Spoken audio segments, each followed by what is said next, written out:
All right, guys, welcome back to the shack. And today I'm going to be doing my third video with the xTool S1. So if you haven't caught the other two, go back and check it out when we get through this one. But this video is going to focus around using the xTool S1 with Lightburn. And I know a lot of you guys are like myself, and that's what you use primarily. And there are going to be some changes and some restrictions to what you can do with the S1 in Lightburn, but you're going to get, I'm going to say, 90% functionality of the machine in Lightburn if you follow these steps and use these settings that xTool provides.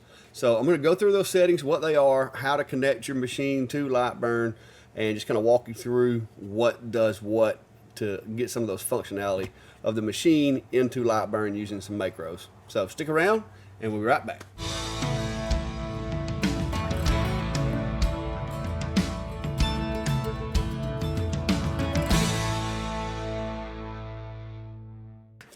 All right, guys, I'm going to do a quick run through on connecting your S1 to Lightburn, the steps, processes, files you're going to need, and all that.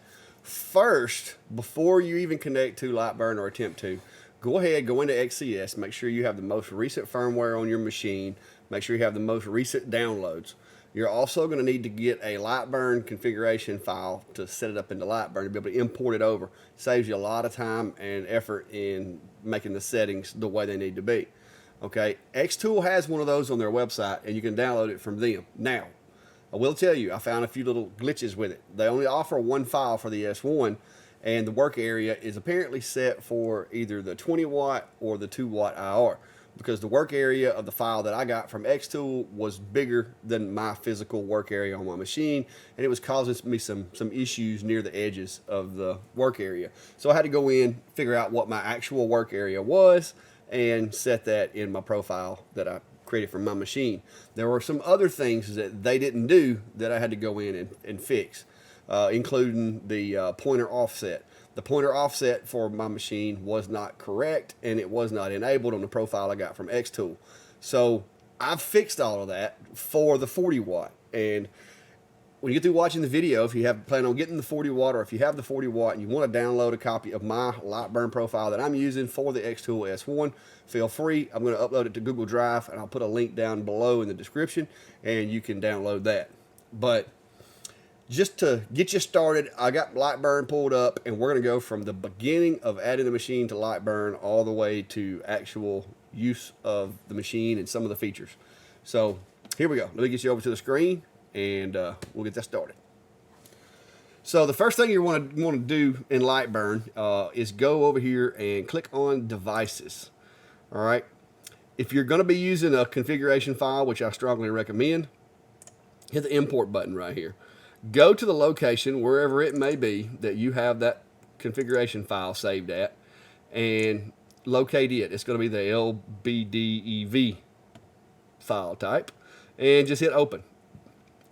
Basically, what that did is that brought all of the necessary settings that I need for that machine into Lightburn for me. So now, all I've got to do is click on xTool S1, wait for it to connect. It's going to home, and boom, we're working in Lightburn. So it's that simple, guys, if you go ahead and just import this configuration file. Now, let me show you some of the settings that I'm talking about that I had to change here. Some of the differences between my config file and the one that you'll find on xTool's website is, of course, I have amended my work area to reflect my actual work area of my machine. The one that they had in there, I don't recall exactly the measurements, but it was about 30 millimeters both directions too big.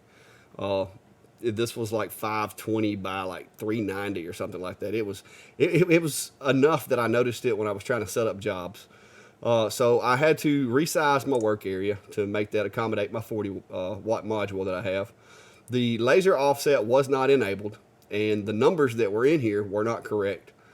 So I actually had to go in and using the firing the laser while pointing the crosshairs at a dot that I drew on some material to come up with a measurement to put in here. And this may or may not, I mean, guys, this could be like half a millimeter off, but it's very, very close. I've tested it 4 or 5 times, and so far it is very, very close. All right, another thing that I did that was not done is I enabled the Z-axis. And what that does is that enables you to be able to do the Z offset in your layers in case you want to raise your machine out of focus or lower it to get a little deeper, more penetrating cut. Also, I use relative Z moves, and the reason I do that is instead of me having to give it a absolute coordinates as far as, you know, like 26 on the Z axis, I can just tell it add to or subtract to, and what it does is it adds to or subtracts to from its current position when you zero it, and you zero the Z axis. So that just makes that a lot easier to use, a lot more user friendly. One thing that I did enable, and I just did this while I was working on it a while ago, was to go in and I turned the laser fire button on to be able to figure out exactly what the pointer offset was. I'm going to turn that off now that I don't need it anymore, and I'll have that turned off in the version that I save for you guys. And also, I do have it set to return to finish position 0, 0. That way, every time it completes a job, it goes back to 0, 0. Pretty sure this one was already enabled. I think xTool had already enabled that, but just as a rule of thumb, I generally always have my machine return to the back left corner on any machine that I have. So that's all of the settings that you're going to need to know about. The one thing that you will need to learn, and we're going to go over that in just a second, is these are buttons that will be used. These are for the rotary. Not sure what the hour offset detector, DET, not sure what that one's for yet. I gotta have to educate myself on that one. But this is the, on the Lightburn version, they called it detect. I changed it to focus because it just made more sense to me. And so this is the macro for focus. And basically when you click that button, it sends this command right here through G code and causes the machine to focus. And we're gonna go over how all that works here in just a second. So I really need to get me a camera inside that box so you can see it a little better. But what I'm going to do here now, guys, is I want to show you one thing that I can say is very valuable with any of these machines, but with this one especially. All right, the one thing that I have learned is, let me take this material right here. I'm going to run this thing out here to that material that I've got in the workspace using the little navigational buttons. All right, once I get it out there, the way that it works now in Lightburn with this particular setup is over here on the macros, you have these different ones that they have set up from xTool. I renamed this to focus. They had it named detect. I renamed it to focus. What you do is you click the button for focus. It sends the command. If you can see it in the other camera, the probe comes out, it dips, touches the material, goes over, resets the probe, module comes back, and it makes adjustments to its depth. All right, the machine is currently set to the right Z-axis and it's focused. If you hit home now, and they may fix this later, but I have discovered that if I home the machine as it is right now, it's going to come all the way up. See it come up, it's going to go back, then it's going to go home. So if you home after you focus, you're going to have to refocus. All right, but there's an alternative way of moving the machine around the workspace. All right, I'm going to bring it back out to that material. I'm going to refocus it. See it go down, touch off. It's going over. It's going to reset the pin. It's coming back. All right, to avoid messing up the focus, if you want to home it, let's say you need to get it out of your way because you're reaching in there to change the material out or something, go over here and you, on this move tab, set you up a location. You manage your locations and you can go in and create them. Set you up a location and call it home, X0, Y0, and just hit OK. So all you got to do now is hit that. This is only going to affect the X and Y coordinates of the module. You will not have to rehome. So if you go back out now and you, let's say I put something in the workspace and I set it out to frame now, it's still focused. There is no need to focus. However, if you hit home, it does take away the focusing. The reason being, when you hit home, and we'll get in the console here, when you hit the home button, wait a minute, console, show all. It's getting that $H command, and by the Z-axis being part of that, it's going to put the machine at all 3 axes is 0. So just know that when you home, you're gonna have to come back out, and you're gonna have to refocus using the focus, which is it's simple. I will say I kind of like the way they've got it set up for focus. The pin is retracted back up out of the way. This is probably, as far as Z-axis and autofocusing, this is probably one of the simpler ones that I've seen that detects the material itself. So I'm really digging that, but so far, no problems with that. So that's the biggest thing that I wanted to point out to you guys is avoid hitting home after you focus, because if you do, you're going to have to refocus in order to have the best focus possible. All right. These other commands will also be used for the rotary and the IR offset. I'm not real sure. I don't know if that's for the IR module or what that is. I haven't found any explanation of that yet, but so far I haven't needed it to use the machine. Another little glitch in the system that I have found, guys, is yes, you can cut the air assist off and on here, but if you cut air on, if you've got 6 different layers here, and we'll just change this up here. The only problem that I have found is even if you have 6 different layers, and I'm gonna duplicate this, and I'm gonna move it over here, and I'm gonna set this one. Hang on, I need to set that to a cut. I'm gonna set this one to a cut, and then I'll give me one more here. I'm gonna set this one to a cut.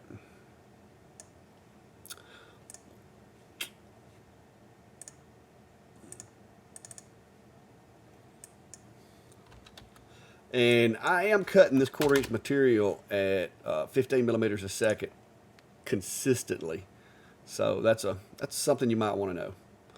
And I'm going to close that. So one cool thing I'll let you watch on the... One cool thing too I'll let you watch. On this one, if you notice, I've got the Z offset set to 2. I'm going to put that back to 0. I was doing some cutting a few minutes ago and just added it to make it penetrate the material a little better. I want to change this Z offset. I'm going to exaggerate my Z offset, but I'm going to set this to 3. Just so maybe you can see it in my little weird camera angle setup I got going on over here. All right, and then on this one, we're going to change this to a line. And then I'm going to change this Z offset to -3. And that's going to pull it away from the material. But now, here's the kicker. I'm only going to turn air assist on for the last line. But what I have found, guys, is if it detects air assist on in any of your layers, it's going to turn it on for all of them. I've tried. The only way you can keep air assist from not coming on is to not have it on in any of these layers. And I'm sure this is something that they're going to fix, that xTool will address. It is something somewhere in the firmware and in the scripts that they're using that when it sees that air assist, it's ignoring the M9 command to turn the air off until the very end of the burn. But it'll turn it on at the very beginning of the burn, and it won't turn it off until this job is complete. So that's a little glitch that I have found, but the good thing is it's better to have air assist on when you don't need it than it is to not have it on when you need it. So I'm sure they'll get that patch out soon. But here we go. I'm going to run these 3 cuts. I'm going to move the camera over so maybe y'all can see what the machine does. All right, guys, so I think I got the camera in a little bit better angle other than the fact that the reflection of my back is in the view, but hopefully that won't be an issue. Maybe you can see a little better from where it's at. Now, before we start, I want to demonstrate how this machine focuses for those of you who may not be familiar with it. So I'm going to move my module over the material a little bit better here. You have to make sure it's over the material. You don't want that pin to miss material because it'll cause it to grind. Learn that one the hard way, guys. And you're going to go over on the console to that macro that I showed you, the one that I renamed Focus, and click that. When you click that, the pin drops down. It scoots down, touches the material, takes a measurement, and then it goes over to that little tab and it resets that pin back up in the device. Now your focus is set. So for these burns that I'm about to do, keep in mind I've got the first one, and let me get back on my screen. I'll show you here. This first cut is going to be set to use the normal focus at 0 Z offset. The next one is going to be set to use 3 millimeters in, which is going to be, it's going to drop toward the material. And then the last one is going to be actually 3 millimeters up above normal focus. So and I've got air turned on, but I've only got air turned on in the last layer, but I know for a fact it's going to turn the air on for all 3 of them, because if it sees air assist anywhere over here, it's on for the whole job. So here we go. Let's see how this works out. Let me get you back on the screen and watch this head. I'll try to keep track of it with you. All right, you can see it stayed at that focus that we set it at. It stayed at that level, and it's making its way around. See it drop right there. And then when it finishes this one, you should see a big lift, because this next one is 3 up. So it's going to have to actually go 6. You see it went back up to normal, and then it went up 3. So that's how the Z-axis works with this thing, guys. So I'm really digging the fact that I can set multiple layers for the Z-axis. Give me a second. Let me get that material off there, and I'll show you the results so you can see what I'm saying about the air assist also. All right, guys. So as I said, the air assist stayed on the entire time of the cut on that thing. So I'm sure they'll get that resolved. Like I said, it's better that it's on all the time than it's not on at all. So, you know, I think that's just something we have to work with for now. You do have the option of setting the air assist pump to manual and doing it that way, but I'd really just go with what they got going on. So, all right, guys, I hope this was helpful for you. Like I said, this is a brand new machine, and xTool, I've dealt with them with the xTool D1 and the D1 Pro. We've dealt with them with several other machines, and they will be addressing these issues, I'm sure, as they go and move forward. I'll look for some of these things, the little hiccups in the Lightburn configuration to be resolved probably within the next week or two once it's made known. I don't even know if anybody's brought these things to their attention or not yet. But all in all, guys, the only 2 functions that you're going to lose as of right now with the machine is you're going to lose the ability to do the curved material. I don't see any way that they're going to be able to set that up in Lightburn, unless Lightburn decides they want to add a utility for that. The other thing that you're going to lose, of course, is the 2 little coordinates. Currently, there's no way to do that either. The air assist issue, I think, will be resolved relatively soon. So that's what I've found so far, guys. And I'm going to be honest with you.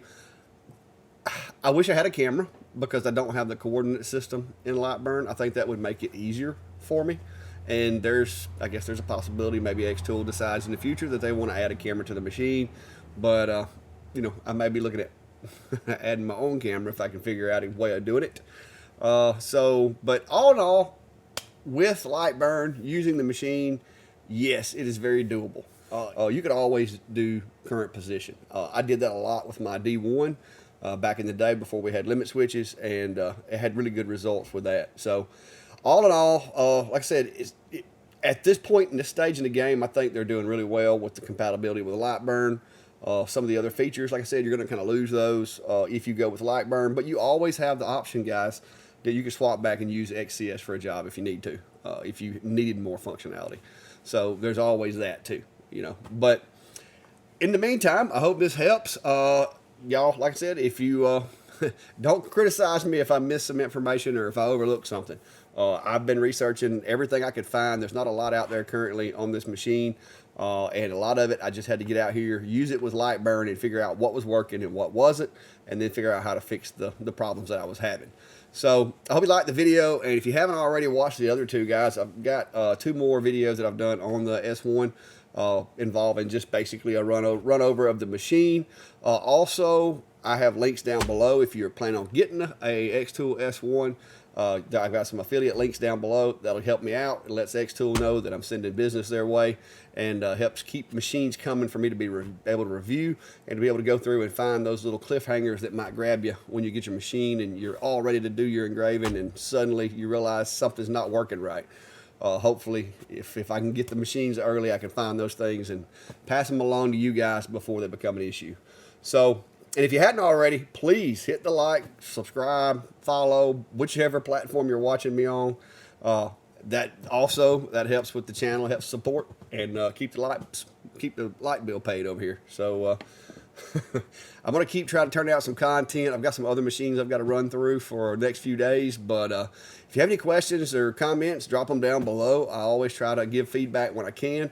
Also, you can go to Facebook. You can message me on there if you're having issues on Facebook Messenger, and I'll reply as soon as possible and try to help you out whatever I can. But until next time, guys, be safe and have a good day.